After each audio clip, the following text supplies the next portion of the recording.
ये basic computer series की दूसरी वीडियो है। इस वीडियो में हम आपको वर्डपैड के बेसिक से लेकर एडवांस तक की सभी जानकारी शेयर करने वाले हैं। अगर आप भी बेसिक कंप्यूटर कोर्स फ्री में करना चाहते हैं तो एक बार इस वीडियो को ज़रूर पूरा देखें और इसका लगातार अभ्यास करें। इस वीडियो में हम आपको वर्डपैड के सभी ऑप्शंस के बारे में आसान से आसान भाषा में समझाने की कोशिश करेंगे, इसलिए एक बार इस वीडियो को लास्ट तक ज़रूर देखें। इस वीडियो को देखने के बाद आपको वर्डपैड सीखने के लिए किसी दूसरी वीडियो को देखने की ज़रूरत नहीं होगी। क्या आप जानते हैं वर्डपैड के अंदर कुछ ऐसे फीचर्स और ट्रिक्स हैं जिनसे आप अपना काम बेहतर और तेज़ तरीके से कर सकते हैं। अगर आपने अभी तक हमारे चैनल को सब्सक्राइब नहीं किया है तो इस चैनल को जरूर सब्सक्राइब करें और बेल आइकन को भी जरूर प्रेस करें। चलिए अब वीडियो को शुरू करते हैं। इस वीडियो को हमने 4 अलग अलग स्टेप में डिवाइड किया है। पहले स्टेप में हम जानेंगे कि वर्डपैड क्या है।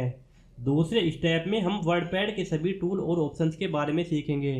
तीसरे स्टेप में हम जानेंगे कि वर्डपैड का इस्तेमाल किन किन कामों के लिए किया जा सकता है।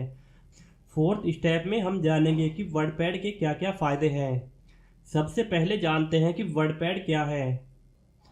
वर्डपैड एक बहुत ही साधारण और सरल सॉफ्टवेयर है जो माइक्रोसॉफ्ट विंडो ऑपरेटिंग सिस्टम में पहले से इंस्टॉल होता है। यह एक वर्ड प्रोसेसिंग टूल है, जिसका मतलब होता है कि इसका इस्तेमाल हम टेक्स्ट या फिर शब्दों को लिखने, एडिट करने और फॉर्मेट करने के लिए कर सकते हैं। वर्डपैड का इंटरफेस बहुत ही यूजर फ्रेंडली और सरल होता है, जिससे इसे हर कोई आसानी से इस्तेमाल कर सकता है, चाहे वह कंप्यूटर चलाने में नया हो या फिर उसे एक्सपीरियंस हो। वर्डपैड का सबसे बड़ा फ़ायदा यह होता है कि यह फ्री होता है। इसे चलाने के लिए बहुत कम रिसोर्सेज की ज़रूरत होती है। आप इसे बिना किसी परेशानी के अपने कंप्यूटर में खोल सकते हैं और अपना काम शुरू कर सकते हैं। अब दूसरे स्टेप में हम वर्डपैड के सभी टूल और ऑप्शंस के बारे में विस्तार से समझते हैं। वर्डपैड ओपन करने के लिए सबसे पहले आपको अपना कंप्यूटर ओपन करने के बाद अपने लेफ्ट साइड में दिए गए स्टार्ट मेन्यू के बटन पर क्लिक करना है। उसके बाद आपको यहाँ पर स्क्रॉल करते हुए नीचे की तरफ जाना है। जैसे ही आप स्क्रॉल करते हुए नीचे की तरफ जाओगे, आपको यहाँ पर विंडो एसेसरीज का ऑप्शन दिखाई देगा। आपको इस पर क्लिक करके इसे ओपन करना है। अब यहाँ पर आपको फिर से स्क्रॉल करते हुए नीचे की तरफ जाना है।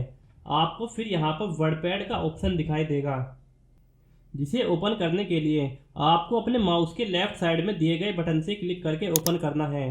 जैसे ही आप क्लिक करेंगे, आपकी स्क्रीन पर वर्डपैड ओपन हो जाएगा। इस प्रकार आप वर्डपैड को ओपन कर सकते हैं। वर्डपैड ओपन करने का दूसरा तरीका भी हम जान लेते हैं। वर्डपैड को दूसरे तरीके से ओपन करने के लिए आपको स्टार्ट मेन्यू पर दिए गए बटन पर क्लिक करना है। जैसे ही आपकी स्क्रीन पर ये इस प्रकार का पैनल दिखाई देगा, आपको अपने कीबोर्ड से W प्रेस कर देना है। जैसे ही आप W प्रेस करेंगे, आपको यहाँ पर वर्डपैड का ऑप्शन दिखाई देगा। इसे ओपन करने के लिए आपको फिर से क्लिक कर देना है। इस प्रकार से आपकी स्क्रीन पर वर्डपैड ओपन हो जाएगा। वर्डपैड ओपन होने के बाद अब हम एक एक करके इसके सभी ऑप्शंस के बारे में समझते हैं। सबसे पहले ऊपर देखते हैं, यहाँ पर डॉक्यूमेंट्स वर्डपैड लिखा हुआ दिखाई देगा। इस एरिया को हम टाइटल बार के नाम से जानते हैं।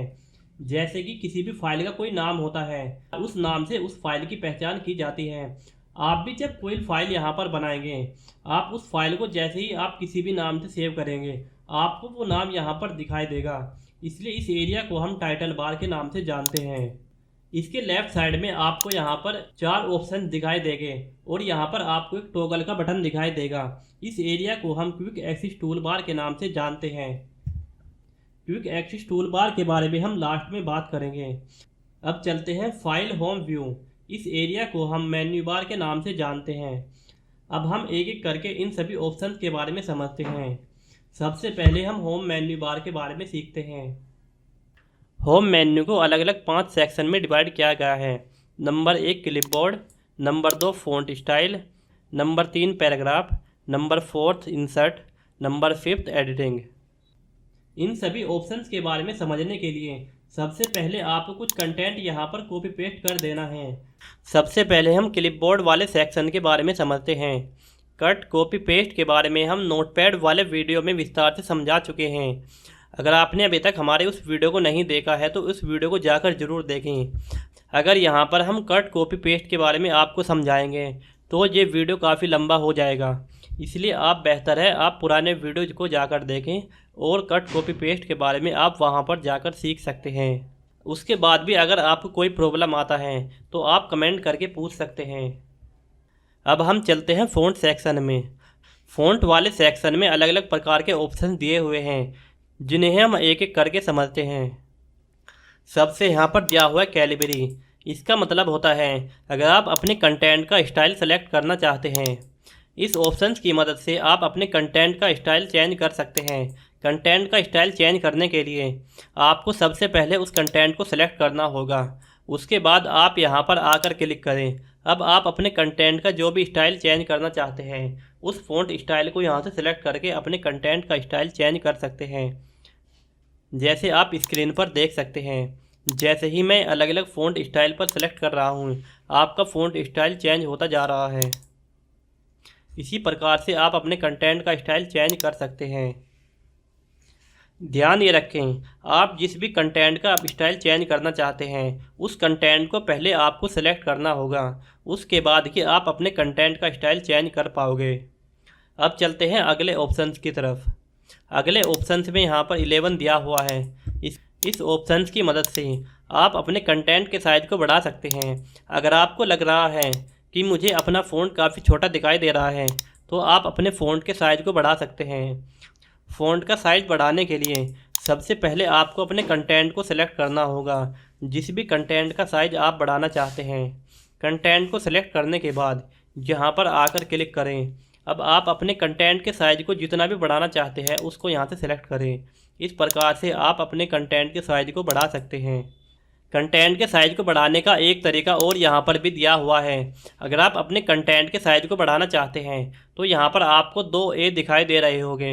इसका मतलब होता है ग्रो फ़ॉन्ट, यानी कि इस ऑप्शन से आप अपने कंटेंट को बढ़ा कर सकते हैं। और इस ऑप्शन का मतलब है श्रिंक फ़ॉन्ट, यानी कि इस ऑप्शन से आप अपने कंटेंट को छोटा कर सकते हैं। जैसे ही आप कंटेंट को सेलेक्ट करके इस ऑप्शन पर क्लिक करेंगे आपके कंटेंट का साइज़ बढ़ता ही जाएगा। और अगर आप इस पर क्लिक करेंगे इससे आपका कंटेंट का साइज़ छोटा होता जाएगा। जैसे कि आप स्क्रीन पर देख सकते हैं। इस कंटेंट को नॉर्मल कर लेते हैं। अब हम अगले ऑप्शन पर चलते हैं। यहाँ पर आपको बी ऑप्शन दिखाई देगा। बी का मतलब होता है बोल्ड, यानी कि अगर आप अपने कंटेंट में से किसी भी लाइन को या फिर किसी भी वर्ड को बोल्ड करना चाहते हैं तो आपको सबसे पहले उस वर्ड या फिर उस लाइन को सिलेक्ट करना होगा। उसके बाद आपको इस पर क्लिक करना है। जैसे ही आप इस पर क्लिक करेंगे आपकी वो लाइन या फिर वो आपका वर्ड बोल्ड हो जाएगा।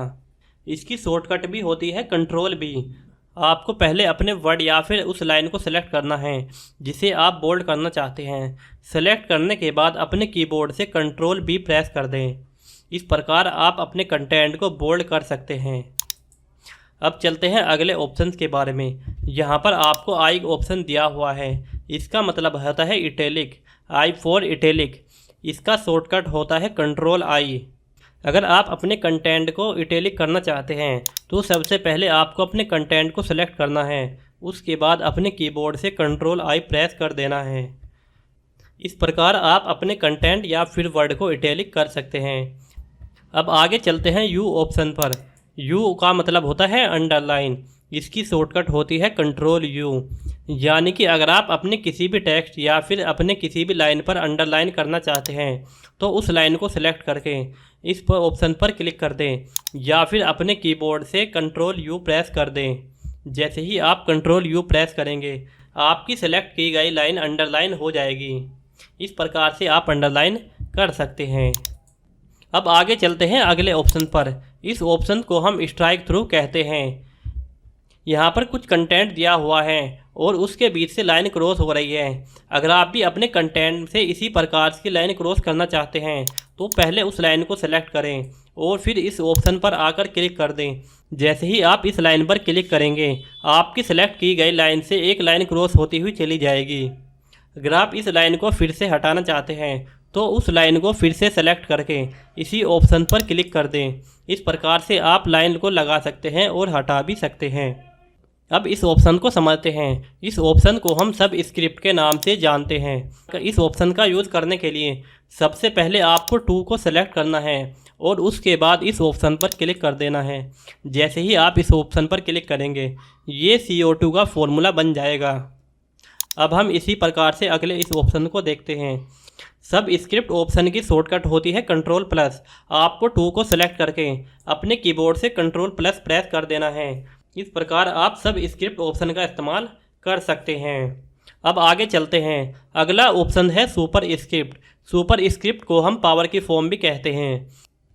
सुपर स्क्रिप्ट ऑप्शन का इस्तेमाल करने के लिए आपको पहले टू को सेलेक्ट करना है, उसके बाद सुपर स्क्रिप्ट के ऑप्शन पर क्लिक कर देना है। इस प्रकार आप सुपर स्क्रिप्ट को ऑप्शन को अप्लाई कर सकते हैं। इसी प्रकार से आप बी की पावर को अप्लाई करेंगे।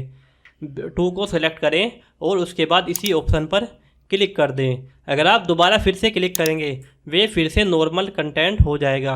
अगर आप इस पर क्लिक करेंगे ये पावर की फॉर्म में चला जाएगा। सुपर स्क्रिप्ट की शॉर्टकट होती है कंट्रोल+। अगर आप टू को सेलेक्ट करके अपने कीबोर्ड से कंट्रोल+ और प्लस प्रेस करते हैं तो आपके कंटेंट पर सुपर स्क्रिप्ट ऑप्शन अप्लाई हो जाएगा। अगर आप टू को फिर से नॉर्मल करना चाहते हैं तो आप कंट्रोल+ प्रेस करके प्लस को प्रेस करेंगे तो टू फिर नॉर्मल हो जाएगा। लेकिन जैसे ही आप कंट्रोल+ और प्लस प्रेस करेंगे ये फिर से पावर की फॉर्म में चला जाएगा।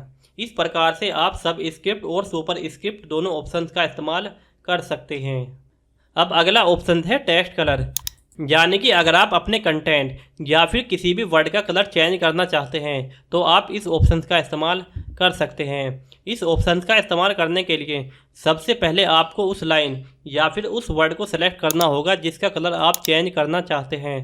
सबसे पहले उस लाइन को सेलेक्ट करें, उसके बाद यहाँ पर आकर क्लिक करें और यहाँ पर दिए गए किसी भी कलर को चूज़ करें। जैसे मैं यहाँ से ब्लू कलर को चूज़ कर लेता हूँ। जैसे ही आप ब्लू कलर चूज़ करेंगे आपकी लाइन का कलर चेंज हो जाएगा। इसी प्रकार से आप सिंगल वर्ड, एक वर्ड, दो वर्ड अपने हिसाब से उस वर्ड का कलर चेंज कर सकते हैं, जैसे कि आप स्क्रीन पर देख सकते हैं। अब अगला ऑप्शन है टेक्स्ट हाईलाइट कलर, यानी कि अगर आप अपने कंटेंट या फिर अपने किसी भी वर्ड के बैकग्राउंड का कलर चेंज करना चाहते हैं तो आपको पहले उस वर्ड या फिर उस लाइन को सेलेक्ट करना होगा। उसके बाद इस ऑप्शन पर क्लिक करना होगा और यहाँ पर दिए गए किसी भी कलर को चूज़ करना होगा। जैसे ही आप यहाँ से कलर चूज़ करेंगे आपके सेलेक्ट की गई लाइन या फिर वर्ड के बैकग्राउंड का कलर चेंज हो जाएगा। जैसे कि आप यहाँ पर देख सकते हैं सेलेक्ट की गई लाइन के बैकग्राउंड का कलर येलो हो चुका है। इसी प्रकार से आप किसी भी सिंगल वर्ड या फिर पूरी लाइन के बैकग्राउंड का कलर चेंज कर सकते हैं, जैसे कि आप स्क्रीन पर देख सकते हैं। अगर आप इस बैकग्राउंड कलर को हटाना चाहते हैं आपको फिर से उस बैकग्राउंड को सेलेक्ट करना है, उसके बाद यहाँ पर आकर नो कलर पर क्लिक कर देना है। इस प्रकार आप उस कलर को फिर से हटा सकते हैं, जैसे कि आप स्क्रीन पर देख सकते हैं। अब हम चलते हैं पैराग्राफ वाले सेक्शन में। इन सभी ऑप्शंस को हम एक एक करके समझते हैं, इसमें ज़्यादा टाइम भी नहीं लगेगा। अगर आपने अभी तक हमारे चैनल को सब्सक्राइब नहीं किया है तो इस चैनल को भी ज़रूर सब्सक्राइब कर लें और बेल आइकन को भी ज़रूर प्रेस करें। चलिए अब आगे बढ़ते हैं। अब हम देखते हैं पैराग्राफ सेक्शन को। यहाँ पर आपको अलग अलग ऑप्शन दिए हुए हैं। सबसे पहले हम इन ऑप्शन को समझते हैं। सबसे पहले हम नीचे दिए गए 4 ऑप्शन को देखते हैं। ये ऑप्शन अलाइनमेंट के अंदर आते हैं। अलाइनमेंट नॉर्मली 4 प्रकार की होती है। Number 1 left align, number 2 central align, number 3 right align, number 4 justify. इन सभी की शॉर्टकट भी अलग अलग होती हैं। लेफ़्ट अलाइन की शॉर्टकट होती है कंट्रोल+, यानी कि अगर आप अपने किसी भी कंटेंट को लेफ़्ट अलाइन करना चाहते हैं, जैसे कि आप देख सकते हैं अभी हमारा कंटेंट लेफ़्ट अलाइन ही है, इसकी शॉर्टकट होती है कंट्रोल+। अब इधर देखते हैं, ये होता है राइट अलाइन, इसकी शॉर्टकट होती है कंट्रोल+R। अगर आप अपने कंटेंट को राइट अलाइन करना चाहते हैं अपने कीबोर्ड से कंट्रोल+R प्रेस करें या फिर यहाँ पर क्लिक करें। जैसे ही आप इस पर क्लिक करेंगे आपका कंटेंट राइट अलाइन हो जाएगा, जैसे कि आप स्क्रीन पर देख सकते हैं। इसकी शॉर्टकट होती है कंट्रोल+R। कंटेंट को सेलेक्ट करने के बाद अगर आप अपने कीबोर्ड से कंट्रोल+R भी प्रेस करते हैं तो आपका कंटेंट राइट अलाइन हो जाएगा। अब इधर देखते हैं सेंटर अलाइन, इसकी शॉर्टकट होती है कंट्रोल+E। अगर आप अपने कंटेंट को सेलेक्ट करके अपने कीबोर्ड से कंट्रोल+E प्रेस करते हैं तो आपका कंटेंट सेंटर अलाइन हो जाएगा, जैसे कि आप स्क्रीन पर देख सकते हैं। अब चलते हैं अलाइनमेंट के फोर्थ ऑप्शन पर। यह होता है जस्टिफाई। इसकी शॉर्टकट होती है कंट्रोल जे। अपने कंटेंट को सेलेक्ट करके अपने कीबोर्ड से कंट्रोल जे प्रेस कर दें। लेफ़्ट अलाइन और जस्टिफाई अलाइनमेंट ये दोनों लगभग सेम तरीके के ही होते हैं, जैसे कि आप स्क्रीन पर देख सकते हैं। इन दोनों में लगभग कुछ स्पेसिंग का ही डिफरेंस होता है, जैसे कि आप स्क्रीन पर वीडियो को देखकर समझ सकते हैं। अब ऊपर वाले इस ऑप्शन पर चलते हैं। इसमें एक एरो का ऊपर नीचे, एक एरो नीचे। इस ऑप्शन को हम लाइन स्पेसिंग के नाम से जानते हैं। अगर आप दो लाइनों के बीच का गैप बढ़ाना चाहते हैं तो आप इस ऑप्शन का इस्तेमाल कर सकते हैं। आप जैसे ही इस पर क्लिक करेंगे आपको यहाँ पर स्पेस बढ़ाने का ऑप्शन दिखाई देगा। आप यहाँ से जितना भी नंबर बढ़ाते जाएंगे आपकी लाइन का स्पेस उतना ही बढ़ता जाएगा, जैसे कि आप स्क्रीन पर देख सकते हैं। इसको फिर से नॉर्मल करने के लिए आपको फिर से इस पर क्लिक करना है और यहाँ पर इस पर क्लिक कर देना है। नॉर्मल स्पेस 1.15 का होता है। अगर आप इसे थोड़ा बढ़ाना चाहते हैं तो आप 1.15 कर सकते हैं, लेकिन 2 नंबर का स्पेस काफ़ी ज़्यादा हो जाता है, जो कि देखने में भी अच्छा नहीं लगता। इसलिए आप इन दोनों ऑप्शन में से 1.15 और 1.5 का ही इस्तेमाल करें तो बेहतर रहेगा। अब आगे चलते हैं।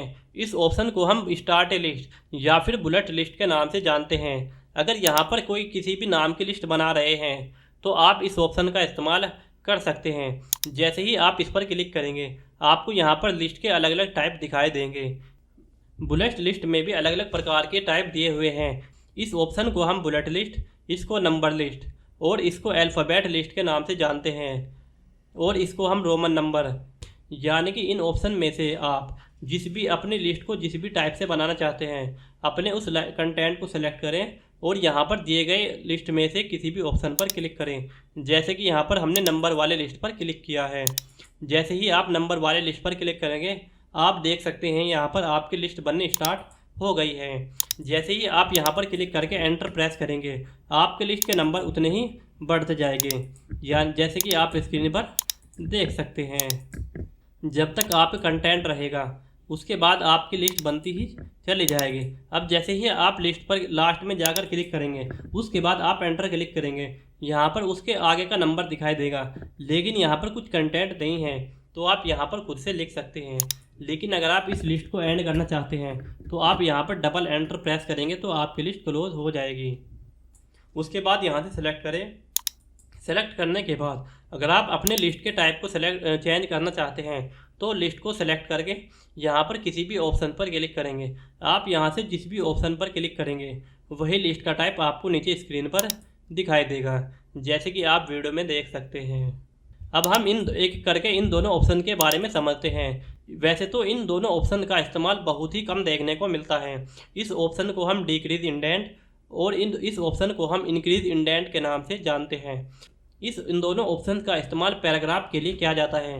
अगर आप चाहते हैं कि आपका पैराग्राफ स्टार्टिंग पॉइंट से थोड़ा से स्पेस छोड़कर आगे से स्टार्ट हो तो आपको यहाँ पर क्लिक करके इंक्रीज इंडेंट के ऑप्शन पर क्लिक कर देना है। जैसे ही आप इस पर क्लिक करेंगे आपका ये पैराग्राफ अपना जगह छोड़कर थोड़ा आगे की तरफ खिसक जाएगा। इस प्रकार आप जितनी बार भी इस पर क्लिक करें ये उतनी बार ही आगे की तरफ बढ़ता ही जाएगा। इसको वापस अगर आप बैक लाना चाहते हैं तो आप डिक्रीज इंडेंट के ऑप्शन पर क्लिक करें। जैसे ही आप इस पर क्लिक करेंगे ये पीछे की तरफ फिर वापस आएगा। यानी कि अपने पैराग्राफ को आगे की तरफ खिसकाने के लिए इंक्रीज इंडेंट का इस्तेमाल करें और पीछे की तरफ वापस लाने के लिए डिक्रीज इंडेंट का इस्तेमाल करें। इस प्रकार से आप इन दोनों ऑप्शंस का इस्तेमाल कर सकते हैं। अब आपके पैराग्राफ सेक्शन में दिए गए लास्ट ऑप्शन, इस पैराग्राफ के ऑप्शन को समझते हैं। इस पैराग्राफ के सेक्शन में आपके चारों alignment, decrease indent, increase indent और लाइन स्पेसिंग, जो 4 ऑप्शन एक ही जगह पर दिए गए हुए हैं। आप यहाँ से इन नंबर को सेलेक्ट करके यहाँ पर जैसे ही ओके पर क्लिक करेंगे इन चारों ऑप्शन का इस्तेमाल आप एक ही जगह से अप्लाई कर पाओगे, जैसे कि आप यहाँ पर देख सकते हैं। अब हम चलते हैं इंसर्ट वाले सेक्शन में। इंसर्ट सेक्शन में यहाँ पर 4 ऑप्शन दिए हुए हैं जिनके बारे में हम एक एक करके समझते हैं। ये चारों ऑप्शन बहुत ही आसान हैं। सबसे पहले हम देखते हैं पिक्चर वाले सेक्शन को। अगर आप अपने कंटेंट में इमेज अपलोड करना चाहते हैं तो आप इस ऑप्शन का इस्तेमाल करते हैं। आप अपने कंटेंट में जहाँ पर भी इमेज डालना चाहते हैं वहाँ पर अपना माउस कर्सर रखें और उसके बाद इस ऑप्शन पर जाकर क्लिक करेंगे। जैसे ही आप इस ऑप्शन पर क्लिक करेंगे आप अपने कंप्यूटर में जाकर यहाँ से इमेज का सिलेक्शन कर सकते हैं। जैसे मैं यहाँ पर क्लिक करके इस इमेज को सेलेक्ट कर लेता हूँ। जैसे ही मैं इमेज पर क्लिक करूँगा आपके कंटेंट में इमेज अपलोड हो जाएगी। मैं यहाँ से इसके साइज़ को भी कंट्रोल कर सकता हूँ। अगर आप इस इमेज को छोटा या बड़ा करना चाहते हैं तो इस इमेज पर क्लिक करके पिक्चर वाले ऑप्शन पर जाएं और यहाँ पर क्लिक करें। यहाँ पर आपको रीसाइज पिक्चर का ऑप्शन दिखाई देगा, इस पर आपको क्लिक करना है। अब आपको यहाँ पर जितना भी नंबर सेट करेंगे, जैसे मैं यहाँ पर इस इमेज को छोटा करता हूँ, मैंने यहाँ पर 30 लिख दिया। उसके बाद मैं इस पर ओके पर क्लिक करता हूँ। जैसे ही मैं ओके पर क्लिक करूँगा इस इमेज का साइज़ छोटा हो जाएगा। इसी प्रकार से मैं फिर से क्लिक करता हूँ, फिर से रिसाइज पिक्चर पर क्लिक करता हूँ। अब आप यहाँ पर जितना भी नंबर सेट करेंगे इस इमेज का साइज़ उसी फॉर्म में हो जाएगा। जैसे कि आप देख सकते हैं यहाँ पर आपको एक लॉक का ऑप्शन भी दिखाई देगा। अगर आप इस लॉक को हटा देते हैं आप स्क्रीन पर देख सकते हैं यहाँ पर इमेज की दो साइड दी हुई है, हॉरिजॉन्टल और वर्टिकल। अगर आप हॉरिजॉन्टल का साइज़ अपने हिसाब से सेट करना चाहते हैं और वर्टिकल का साइज़ अपने हिसाब से सेट करना चाहते हैं तो आपको नीचे लॉक एस्पेक्ट रेशियो का ऑप्शन दिखाई देगा। आपको यहाँ पर इस चेक को हटा देना है। जैसे ही आप इस चेक को हटाओगे आप अपने हिसाब से दोनों साइड का साइज़ अलग अलग सेट कर पाओगे। जैसे मैं यहाँ पर 30 किया हुआ है, अब मैं यहाँ पर 35 कर देता हूँ। मैंने जैसे ही नीचे 35 किया ऊपर वाला नंबर वही का वही रहा, उस पर कोई भी फ़र्क नहीं पड़ा। इसी प्रकार से आप जैसे ऊपर बढ़ाओगे नीचे वाले पर कोई भी फ़र्क नहीं पड़ेगा। लेकिन अगर आप इस लॉक को लगा कर रखते हो ऊपर वाला जैसे ही आप चेंज करोगे नीचे वाला ऑटोमेटिक चेंज हो जाएगा। जैसे ही आप ओके पर क्लिक करेंगे आप देख सकते हैं आपका साइज़ उसी एस्पेक्ट रेशियो में कम या ज़्यादा हुआ है जो भी आपने सेट किया था। इसी प्रकार से यहाँ पर चेंज पिक्चर का ऑप्शन भी दिया हुआ है। अगर आप अपनी इस इमेज को चेंज करना चाहते हैं तो आप इस ऑप्शन का इस्तेमाल कर सकते हैं। इस ऑप्शन का इस्तेमाल करने के लिए आपको इस पर क्लिक करना है और अपने कंप्यूटर की उस लोकेशन पर जाना है जहाँ पर आपकी इमेज रखी हुई है और यहाँ पर इस प्रकार आपको यहाँ से इमेज सेलेक्ट करना है। उसके बाद ओपन पर क्लिक करना है। जैसे ही आप ओपन पर क्लिक करेंगे आपकी इमेज चेंज हो जाएगी। इसी प्रकार से यहाँ पर पेंट ड्रॉ का ऑप्शन दिया हुआ है। इस ऑप्शन का मतलब होता है जैसे ही आप इस पर क्लिक करेंगे इस पर क्लिक करने के बाद आप MS पेंट में जाओगे और वहाँ पर जो भी ड्राइंग, जैसे कि आप स्क्रीन पर देख सकते हैं मैंने जैसे ही इस पर क्लिक किया मेरे कंप्यूटर में ऑटोमेटिक MS पेंट ओपन हो गया।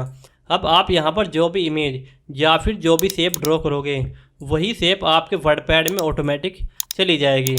जैसे कि मैंने यहाँ पर 3 शेप ड्रॉ की है। अब आप वर्डपैड में जाकर देखेंगे आप देख सकते हैं कि यहाँ पर वे शेप ओपन हो चुकी है। जैसे मैं यहाँ पर शेप बनाने के बाद इसको कट कर देता हूँ। इस प्रकार आप देख सकते हैं जो भी शेप आपने MS पेंट में बनाई थी वही तीनों शेप यहाँ पर दिखाई दे रही है। अगर आप इनको रखना चाहते हैं रखें, अगर आप डिलीट करना चाहते हैं तो इमेज को सेलेक्ट करके डिलीट का बटन प्रेस कर दें। इस प्रकार आप इमेज को डिलीट कर सकते हैं। अब हम आगे चलते हैं डेट एंड टाइम वाले ऑप्शन पर।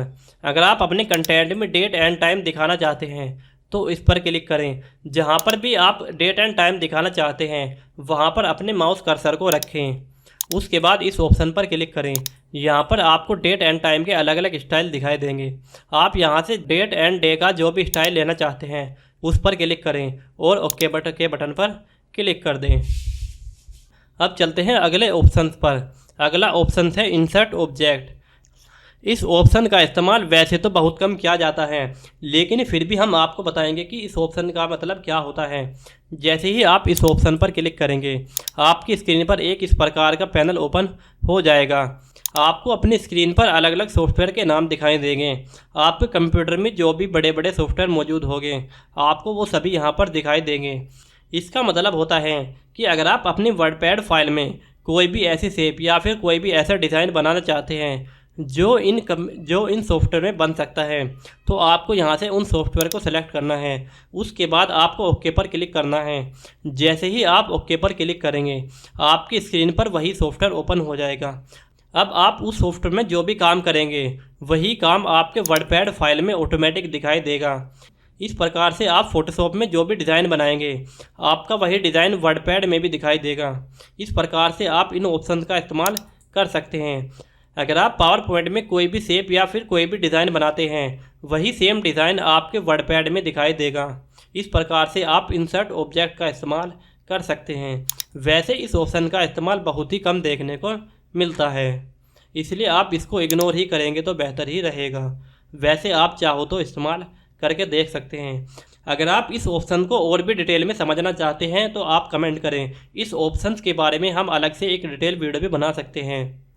अब हम एडिटिंग सेक्शन में दिए गए 3 ऑप्शंस को समझते हैं। Number 1 find, number 2 replace, number 3 select all. सबसे पहले हम जानते हैं फाइंड के बारे में। फाइंड का मतलब होता है सर्च करना या फिर खोजना। अगर आप अपने पेज में दिए गए कंटेंट में किसी भी वर्ड को सर्च करना चाहते हैं या फिर देखना चाहते हैं कि वो वर्ड इस कंटेंट में कितनी बार आया है तो आप फाइंड ऑप्शन का इस्तेमाल कर सकते हैं। पहले आपको उस वर्ड को सेलेक्ट करना है। जिस भी वर्ड को आप सर्च करना चाहते हैं उस वर्ड को सेलेक्ट करके आपको Ctrl+C से कॉपी कर लेना है और उसके बाद आपको फाइंड पर क्लिक करना है या फिर अपने कीबोर्ड से Ctrl+F प्रेस कर देना है। फाइंड की शॉर्टकट Ctrl+F होती है। उसके बाद आपको Ctrl+V से उस वर्ड को पेस्ट कर देना है और उसके बाद आप जैसे ही फाइंड नेक्स्ट पर क्लिक करेंगे आपके कंटेंट में ये वाला वर्ड जहाँ पर भी होगा वहाँ पर आपको इस प्रकार से हाईलाइट दिखाई देगा। जैसे ही आप देखेंगे, अभी आप देख सकते हैं कि ये वाला वर्ड यहाँ पर 2 जगह पर है। इसी प्रकार से यहाँ पर 2 बार ही हाईलाइट हुआ है। इसी प्रकार से आप फाइंड ऑप्शन का इस्तेमाल कर सकते हैं। उसके बाद अगला ऑप्शन है रिप्लेस। रिप्लेस की शॉर्टकट होती है Ctrl+H। रिप्लेस का मतलब होता है अगर आप अपने पेज पर दिए गए कंटेंट में से किसी भी वर्ड को रिप्लेस करना चाहते हैं तो आप रिप्लेस ऑप्शन का इस्तेमाल कर सकते हैं। जैसे कि मैं चाहता हूँ कि मेरे कंटेंट में डिजिटल वर्ड है वो मल्टीपल टाइम दिया हुआ है और मुझे डिजिटल की जगह कुछ और वर्ड करना है। अगर मैं एक एक वर्ड चेंज करने जाऊंगा तो मुझे काफ़ी टाइम लग सकता है, इसलिए मैं एक क्लिक में ही रिप्लेस ऑप्शन का इस्तेमाल करके ये जो ऑप्शन जहाँ जहाँ पर भी होगा वहाँ पर ये बदल जाएगा। आपको पहले इस वर्ड को कॉपी कर लेना है। आपको पहले इस वर्ड को Ctrl+C से कॉपी कर लेना है। उसके बाद आपको रिप्लेस पर क्लिक करना है या फिर अपने कीबोर्ड से Ctrl+H प्रेस करना है। जैसे ही अपने कीबोर्ड से Ctrl+H प्रेस करेंगे यहाँ पर आपको इस प्रकार का पैनल दिखाई देगा। आपको ऊपर वाले बॉक्स में पुराना वर्ड डालना है, यानी कि जिसकी जगह पर भी आपको वर्ड चेंज करना है, और नीचे आपको नया वर्ड डालना है। जैसे कि मैं यहाँ पर डिजिटल को इंटरनेट से रिप्लेस कर रहा हूँ। उसके बाद मैं यहाँ से रिप्लेस ऑल पर क्लिक करूँगा कि यहाँ पर डिजिटल था उसकी जगह इंटरनेट हो चुका है। इसी प्रकार से आपको यहाँ पर भी पहले यहाँ पर आपको डिजिटल मार्केटिंग दिखाई दे रहा था, अब आप देख सकते हैं कि यहाँ पर इंटरनेट मार्केटिंग हो चुका है। इसी प्रकार से आप फाइंड और रिप्लेस ऑप्शन का इस्तेमाल कर सकते हैं। फाइंड और रिप्लेस ऑप्शंस के बारे में हमने और भी डिटेल में नोटपैड वाले वीडियो में बात की है, इसलिए आप एक बार उस वीडियो को ज़रूर देखें। पहले उस वीडियो को देखें, उसके बाद आप इस वीडियो को देखें तो आपको अच्छे से समझ आ जाएगा। आपको लिंक नीचे डिस्क्रिप्शन में मिल जाएगा और आपको आई बटन में भी लिंक मिल जाएगा। आप वहां पर क्लिक करके वीडियो को देख सकते हैं। इन दोनों वीडियो को देखने के बाद आपको नोटपैड और वर्डपैड सीखने के लिए किसी दूसरी वीडियो को देखने की ज़रूरत नहीं होगी। इस प्रकार से आप मेन्यू बार को अच्छे से समझ चुके हैं।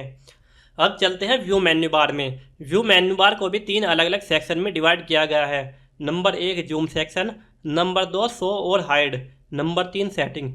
इन सभी तीनों सेक्शन को जल्दी से समझते हैं जिसमें आपको ज़्यादा टाइम भी नहीं लगेगा। अगर आपको अभी तक हमारी ये वीडियो पसंद आई है तो इस वीडियो को लाइक करें। अब हम एक एक करके इन दोनों ऑप्शन को समझते हैं। सबसे पहले हम जूम वाले सेक्शन को देखते हैं। जूम वाले सेक्शन में आपको 3 ऑप्शन दिखाई देंगे, जूम इन, जूम आउट और 100%। अगर आप जूम इन पर क्लिक करेंगे, आप जैसे ही इस पर क्लिक करेंगे आपका पेज जूम इन होता जाएगा, यानी कि बड़ा होता जाएगा, और जैसे ही आप जूम आउट पर क्लिक करेंगे आपका पेज छोटा होता जाएगा। और यहाँ पर दिया हुआ 100%। आपका पेज चाहे जितना भी बड़ा हो या फिर कितना भी छोटा क्यों ना हो, जैसे ही आप इस पर क्लिक करेंगे आपका पेज नॉर्मल 100% हो जाएगा। इस प्रकार से आप इन तीनों ऑप्शन का इस्तेमाल कर सकते हैं। जूम इन और जूम आउट करने के लिए आपको अपने पेज की राइट साइड में भी एक कर्सर दिया हुआ है। अगर आप इस कर्सर को आगे की तरफ बढ़ाओगे तो आपका पेज जूम होगा, अगर आप पीछे की तरफ करोगे तो आपका पेज छोटा होगा। इस प्रकार से आप जूम इन और जूम आउट का इस्तेमाल कर सकते हैं। इसके लिए आपको व्यू ऑप्शन में जाने की ज़रूरत नहीं है। अगर आपको अपना पेज 100% करना है तो आप इस 100% पर क्लिक कर दें। अब चलते हैं शो और हाइड वाले सेक्शन में। यहाँ पर आपको दो ऑप्शन दिए हुए हैं, रूलर और स्टेटस बार। इस एरिया को हम रूलर कहते हैं कि अगर आप इस रूलर को हाइड करना चाहते हैं तो आप यहाँ से टिक का निशान हटा सकते हैं। जैसे ही आप यहाँ से टिक का निशान हटाएंगे आप देख सकते हैं कि आपका रूलर हाइड हो चुका है। अगर आप इसको दिखाना चाहते हैं तो आप इस पर क्लिक करें। इस प्रकार आप यहाँ से क्लिक करके इसे दिखा भी सकते हैं और छिपा भी सकते हैं। अब चलते हैं स्टेटस बार वाले ऑप्शन पे। स्टेटस बार हम इस एरिया को बोलते हैं। पेज के नीचे यहाँ पर आपको एक सफ़ेद पट्टी दिखाई देगी और इस पर राइट साइड में आपको एक जूम इन जूम आउट का ऑप्शन दिया हुआ है, जहाँ से ड्रैग करके आप अपने पेज को जूम इन और जूम आउट कर सकते हैं। इस एरिया को हम स्टेटस बार कहते हैं। अगर यहाँ पर टिक लगा हुआ है तो आपका स्टेटस बार आपको दिखाई देगा, लेकिन अगर आप यहाँ से टिक हटा देते हैं आपका स्टेटस बार भी गायब हो जाएगा, जहाँ से आप zoom in zoom out control कर सकते हैं। अगर आप इसको शो करना चाहते हैं तो आपको फिर से क्लिक करना होगा। इस प्रकार आप यहाँ से अपने स्टेटस बार को शो एंड हाइड कर सकते हैं। अब चलते हैं सेटिंग वाले सेक्शन में। यहाँ पर दो ऑप्शन दिए हुए हैं, number 1 word warp, number 2 measurement unit. पहले देखते हैं हम मेजरमेंट वार्प को। जैसे ही आप इस पर क्लिक करेंगे आपको यहाँ पर 3 ऑप्शन दिखाई देंगे। जैसे ही आप नो वार्प पर क्लिक करेंगे आप देख सकते हैं आपका पेज किस प्रकार का हो चुका है। आपका पेज स्टार्ट तो होगा लेकिन इसका कोई भी एंड नहीं होगा, जैसे कि मैं देख सकता हूँ। जैसे ही आपका कंटेंट आगे की तरफ बढ़ता जाएगा आपको इसे स्लाइड करके देखना होगा, यानी कि आपका पेज का कंटेंट स्टार्ट होगा लेकिन इसका कोई भी एंड पॉइंट नहीं होगा। अब चलते हैं वार्प टू विंडो वाले सेक्शन में। वार्प टू विंडो ऑप्शन का मतलब होता है आपकी स्क्रीन पर जितनी भी लंबाई होगी आपका स्टार्टिंग पॉइंट वहाँ से स्टार्ट होगा और आपकी स्क्रीन राइट साइड में जहाँ तक भी होगी आपका पेज भी वहाँ तक ही होगा। अब चलते हैं रूलर टू वार्प। जैसे ही आप इस पर क्लिक करेंगे आपका कंटेंट एक पेज की फॉर्म में दिखाई देगा, जैसे कि आप स्क्रीन में देख सकते हैं। इस प्रकार से आपका व्यू मेन्यू बार भी ख़त्म होता है। व्यू मेन्यू बार में अगर आपको अभी भी किसी भी प्रकार की कोई परेशानी है तो आप कमेंट करके पूछ सकते हैं, हम आपको कमेंट में ही समझाने की कोशिश करेंगे। अब चलते हैं फाइल मेन्यू बार में। फाइल मेन्यू बार में भी आपको अलग अलग ऑप्शन दिखाई देंगे। इन सभी ऑप्शंस के बारे में हम डिटेल में नोटपैड वाले वीडियो में बता चुके हैं। ये होता है न्यू। न्यू का मतलब होता है न्यू पेज। अगर आप काम करते हुए कोई भी नया पेज लेना चाहते हैं तो आप इस ऑप्शन का इस्तेमाल कर सकते हैं। इसकी शॉर्टकट होती है Ctrl+N। अब नीचे चलते हैं ओपन। इसकी शॉर्टकट होती है Ctrl+O। इस ऑप्शन का मतलब होता है अगर आप कोई भी फाइल वर्डपैड में पहले से सेव कर चुके हैं और अब फिर आप उसी फाइल को खोलना चाहते हैं तो आप Ctrl+O ओपन करके इस फाइल को ओपन कर सकते हैं। नंबर 3 है सेव। सेव का मतलब होता है अगर आपने कोई भी फाइल बनाई और अब आप उस फाइल को सेव करना चाहते हैं तो सेव पर क्लिक करें। इसकी शॉर्टकट होती है Ctrl+S। Ctrl+S करके आप अपनी फाइल को सेव करके रख सकते हैं। सेव एज ऑप्शन का मतलब होता है अगर आप किसी भी फाइल को पहले से सेव कर चुके हैं अब उसी फाइल को किसी भी नए नाम से सेव करना चाहते हैं तो आप सेव एज का इस्तेमाल करके उस फाइल को किसी भी नए नाम से सेव कर सकते हैं। इसकी शॉर्टकट होती है Ctrl+Shift+S। अब नीचे दिया हुआ है प्रिंट। प्रिंट का मतलब होता है अगर आप अपने पेज का प्रिंट निकालना चाहते हैं तो आप प्रिंट ऑप्शन का इस्तेमाल कर सकते हैं। इसकी शॉर्टकट होती है Ctrl+P। प्रिंट निकालने से पहले आपको अपने पेज का सेटअप करना होता है। पेज सेटअप करने के लिए यहाँ पर क्लिक करें। जैसे ही आप क्लिक करेंगे आप यहाँ से अपना पेज सेटअप कर सकते हैं। पेज की ओरिएंटेशन के बारे में हम आपको नोटपैड वाले वीडियो में बता चुके हैं। ओरिएंटेशन 2 टाइप की होती है, पोर्ट्रेट और लैंडस्केप। पोर्ट्रेट में आपको अपना पेज खड़ा हुआ दिखाई देगा और लैंडस्केप में आपको अपना पेज स्लाइड की तरह दिखाई देगा, यानी कि एक तरह से पड़ा हुआ पेज। और यहाँ पर साइज दिए हुए हैं। यहाँ पर आप अपने पेज का साइज़ किस प्रकार का रखना चाहते हैं। इसमें जैसे कि अलग अलग पेज के टाइप दिए हुए हैं। ज़्यादातर केस में आपको A4 सेलेक्ट करना होगा। और यहाँ से पोर्ट्रेट। यहाँ पर दिया हुआ है मार्जिन, यानी कि जो आप अपने पेज में स्टार्टिंग पॉइंट से अपना कंटेंट कितनी दूरी पर रखना चाहते हैं। पेज की 4 साइड होती हैं, इसको हम टॉप साइड बोलते हैं, इस वाली साइड को हम राइट साइड बोलते हैं, इस वाली साइड को हम बॉटम और इस वाले को लेफ्ट साइड बोलते हैं। यहाँ पर भी 4 अलग अलग साइड दी हुई है। आप अपने कंटेंट को स्टार्टिंग पॉइंट से जितना भी दूर रखना चाहते हैं वो आप यहाँ पर उतना ही नंबर डाल सकते हैं। अगर मैं यहाँ पर 0 कर देता हूँ तो आप देख सकते हैं यहाँ पर जो आप कंटेंट है बिल्कुल पेज के स्टार्टिंग से सटा हुआ है। और मैं अगर राइट साइड में भी 0 कर देता हूँ तो इसी प्रकार से यहाँ पर भी सटा हुआ है। इसीलिए आपको यहाँ पर कुछ स्पेस का ध्यान रखना होता है। पेज सेटअप करने के बाद आपको ओके पर क्लिक कर देना है। उसके बाद आप अपने पेज का प्रिंट आउट निकाल सकते हैं। यहाँ पर दिया हुआ सेंड इन ईमेल। अगर आप अपना कंटेंट बनाने के बाद इस पेज को यहीं से ईमेल करना चाहते हैं तो आप इस ऑप्शन का इस्तेमाल कर सकते हैं। ईमेल के बारे में हम किसी दूसरी वीडियो में डिटेल में जानेंगे। अब नीचे दिया हुआ है अबाउट वर्डपैड। इसका मतलब होता है अगर आप इस वर्डपैड के बारे में जानना चाहते हैं तो आप इस पर क्लिक करके देख सकते हैं इस वर्डपैड का कितना वर्जन है, कौन सी विंडो में ये इस्तेमाल हो रहा है। उसके बाद यहाँ पर दिया हुआ है एग्ज़िट। एग्ज़िट का मतलब होता है अगर आप इसको क्लोज़ करना चाहते हैं तो आप एग्ज़िट कर सकते हैं। वर्डपैड की राइट साइड में आपको कॉर्नर में 3 ऑप्शन दिखाई देंगे। लास्ट से पहला ऑप्शन होता है क्लोज, यानी कि आप जैसे ही इस पर क्लिक करेंगे आपका वर्डपैड क्लोज हो जाएगा। और ये होता है मैक्सिमाइज, यानी कि अगर आपकी स्क्रीन छोटी है तो आप जैसे ही इस पर क्लिक करेंगे आपकी स्क्रीन छोटी हो जाएगी। अब अगर आप दोबारा क्लिक करेंगे तो अब आपकी स्क्रीन फिर से छोटी हो जाएगी, जिसे आप यहाँ पर एरो पर क्लिक करके छोटा बड़ा भी कर सकते हैं। लेकिन अगर आप इस पर क्लिक करेंगे तो आपका वर्डपैड पूरी स्क्रीन में हो जाएगा। ये होता है मिनिमाइज। जैसे ही आप इस पर क्लिक करेंगे आपका वर्डपैड टास्क बार में चला जाएगा, जिस प्रकार से आप देख सकते हैं। इस एरिया को हम टास्क बार के नाम से जानते हैं। इसके बारे में हम नोटपैड में भी बता चुके हैं। अब इसे ओपन करने के लिए आपको वर्डपैड को नीचे दिए गए वर्डपैड पर फिर से क्लिक करना है। जैसे ही आप इस पर क्लिक करेंगे आपका वर्डपैड फिर से ओपन हो जाएगा।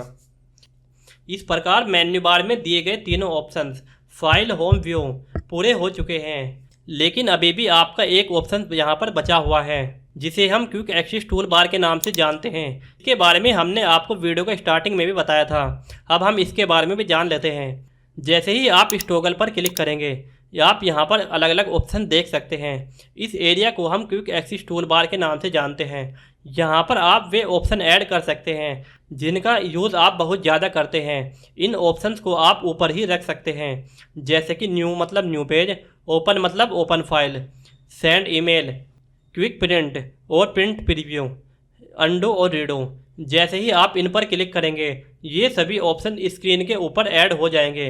अब आपको इनका इस्तेमाल करने के लिए फाइल ऑप्शन पर क्लिक करने की ज़रूरत नहीं होगी। आप यहीं से इनको कंट्रोल कर सकते हैं। जैसे कि मैं ओपन फाइल को ऐड कर देता हूं। जैसे ही मैंने ओपन पर क्लिक किया यहाँ पर ये ओपन फाइल का आइकन ऐड हो गया है। इसी प्रकार से मैं जैसे प्रिंट प्रीव्यू पर क्लिक करता हूं, जैसे ही मैं इस पर क्लिक करूँगा यहाँ पर एक और ऑप्शन ऐड हो गया है प्रिंट प्रीव्यू का। इसी प्रकार से यहाँ पर एक ऑप्शन होता है क्विक प्रिंट। अगर मुझे प्रिंट आउट निकालना है तो यहाँ पर ये ऑप्शन ऐड हो गया है। इसी प्रकार से हम यहाँ पर इन ऑप्शन का इस्तेमाल कर सकते हैं। क्विक मतलब क्विकली। आपको एकदम अर्जेंट इन ऑप्शन का इस्तेमाल करना हो तो आप क्विक एक्सेस टूल बार में इन ऑप्शन को सेट करके रख सकते हैं। अगर आप इन ऑप्शन में से किसी भी ऑप्शन को यहाँ से हटाना चाहते हैं तो यहाँ से क्लिक करके इनको हटा भी सकते हैं, जैसे कि आप देख सकते हैं। जैसे ही मैंने यहाँ से टिक हटाया वे ऑप्शन यहाँ से ऑटोमेटिक हट गए हैं। इस प्रकार से आपकी इस वीडियो का दूसरा स्टेप टूल एंड ऑप्शन पूरा हो चुका है। अब हम इस वीडियो को तीसरे स्टेप में चलते हैं। तीसरे स्टेप में हम जानते हैं कि वर्डपैड का इस्तेमाल किन किन कामों के लिए किया जा सकता है। नंबर 1 नोट्स लिखने के लिए, नंबर 2 लेटर और एप्लीकेशन लिखने के लिए, नंबर 3 टेक्स्ट डॉक्यूमेंट बनाने के लिए, नंबर 4 टेक्स्ट को एडिट करने के लिए, नंबर 5 चेकलिस्ट तैयार करने के लिए। अब हम वीडियो के फोर्थ स्टेप में चलते हैं। फोर्थ स्टेप में हम जानेंगे कि वर्डपैड के क्या क्या फ़ायदे हैं। नंबर 1 वर्डपैड का इस्तेमाल करना बेहद ही सरल और आसान है। नंबर 2 आप इसका इस्तेमाल ऑफलाइन भी कर सकते हैं। नंबर 3 हल्का और फास्ट काम करता है। नंबर 4 आप वर्डपैड में अपनी फाइल को मल्टीपल फॉर्मेट में सेव कर सकते हैं, जैसे कि TXT फाइल, RTFC फाइल और डॉक्स फाइल। नंबर 5 ये सिस्टम में पहले से फ्री इंस्टॉल होता है। नंबर 6 इसमें फॉर्मेटिंग करना आसान होता है। आप इसमें अपने कंटेंट को बोल्ड, इटैलिक और अंडरलाइन आसानी से कर सकते हैं। नंबर 7, आप इसमें अपने कंटेंट को फास्ट तरीके से एडिट कर सकते हैं। नंबर 8, ये सॉफ्टवेयर बहुत ही छोटा होता है, लेकिन आप इससे बड़े बड़े काम कर सकते हैं। नंबर 9, आप इसमें किसी भी टेक्स्ट फाइल को आसानी से इंपोर्ट और एक्सपोर्ट कर सकते हैं। नंबर 10, अपने कंटेंट की स्पेलिंग सुधारने के लिए आप यहाँ पर किसी बाहरी टूल का भी इस्तेमाल कर सकते हैं। इस प्रकार से इस वीडियो में हमने आपको वर्डपैड के सभी ऑप्शंस और इसके इस्तेमाल के बारे में आपको विस्तार से समझा दिया है। अगर आपको वर्डपैड के बारे में अभी भी कोई परेशानी है तो आप कमेंट करके बता सकते हैं। अगर आपको ये वीडियो अच्छी लगी है तो इस वीडियो को लाइक करें, और अगर आपने अभी तक इस चैनल को सब्सक्राइब नहीं किया है तो चैनल को भी सब्सक्राइब कर लें और बेल आइकन को भी जरूर प्रेस करें। अब हम आपको मिलते हैं किसी नए वीडियो में किसी नए टॉपिक के साथ। तब तक के लिए धन्यवाद।